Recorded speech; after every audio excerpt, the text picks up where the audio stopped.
What's going on, everybody? Welcome to April. Welcome to April 2018. We here so far. Let's do it. It's about 11:50, almost 12 o'clock at night. Just sitting up thinking, doing some studying, and I like to ask myself sometimes, are we doing this right? And what I mean by this is our day-to-day lives. For years, we were taught that we need to follow and stick to a plan because if we didn't, we wouldn't be able to be quote-unquote successful. If that's the case, then why are there so many people that have made it to that of which we call success, but have never finished school? Now, I know the statistics about how over 70% of these individuals are more likely to be unemployed and that they are 4 times more likely to default on student loans. But what I also know is that I don't know each one of their individual stories. And I also don't know if that they've even kept whichever dream alive that they've had which led them to not finishing school. When we go into each day and embrace it with positive thinking, we can accomplish more than we ever imagined. Les Brown is a famous motivational speaker. When in school, he was labeled EMR, which means educable mentally retarded. And now he has numerous people listen to his words of wisdom. Ellen DeGeneres was blacklisted from working on television, all because she came out and was open about who she loves, and now families sit in front of their TV and listen to her speak and love her dearly. Jackie Robinson stood on a ball field and was heckled game after game, all because of the color of his skin. And now, one day every year, every player from a MLB team wears his jersey number to say thank you for being so strong. Now because they can do what they love to do no matter what their background is. See, a couple years ago, I ended up going through what I now understand was a stage of depression, and I almost ended up losing my job. I'm sure everyone listening to this right now can think of a time that they were trying their hardest but came up short. The question is, from this day forward, what are you going to do to make sure that that doesn't happen again? I speak to people on a regular basis that want to run their own business and don't take the time to read a book on that business or to go work for a company similar to one that they want to open and learn by being hands-on. I speak to people all the time that have problems in their relationships but won't sit down with their partners and talk it out. Everyone's excuse is that they are too busy or something is too risky. Life is risky. And to prove it to you, just think about it.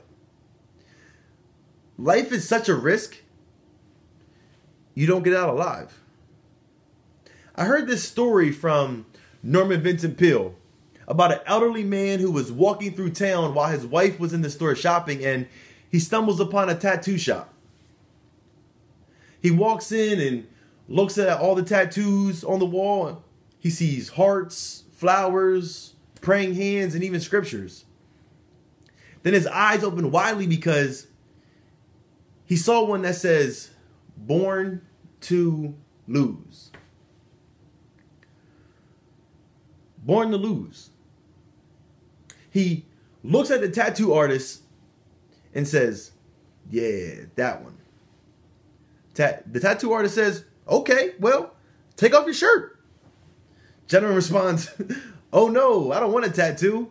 I just want to know how many people actually get that one." The artist says, "We have a couple every so often." Now, this leaves the elderly man puzzled. He says, "Why would someone ever get that tattoo?" And the artist responds, "You see, the people that get that tattoo, they already have that on their mind. Once you have born to lose on your mind, it won't bother you to get it tatted on your body." Everyone say this with me. I am a breakthrough leader. I must prepare myself to be the very best that I can be. I must prepare my mind, my body, my spirit, and in time, I'll shine, you'll shine, we'll shine in the 21st century like never before. Like never before. Like never before. Because I am, you are, we are breakthrough leaders.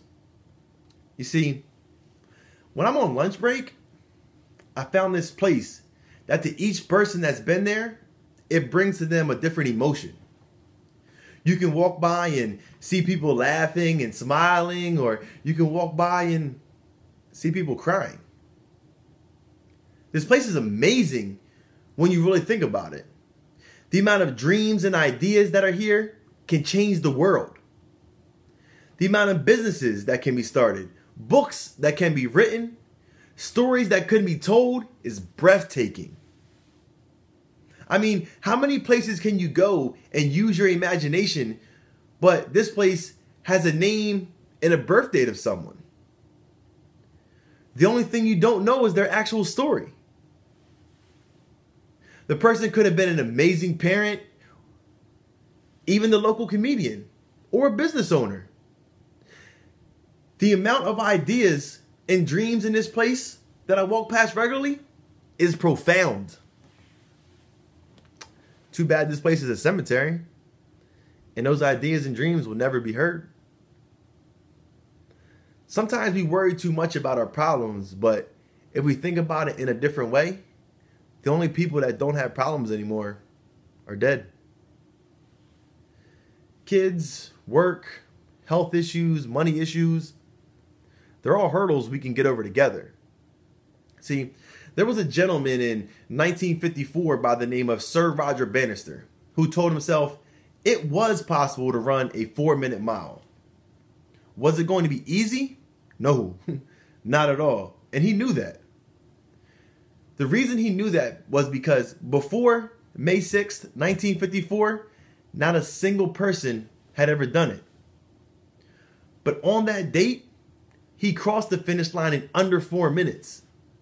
The reason this was so amazing was because no one had ever done it. There were numerous other runners that people thought would accomplish it before him, but they didn't do it.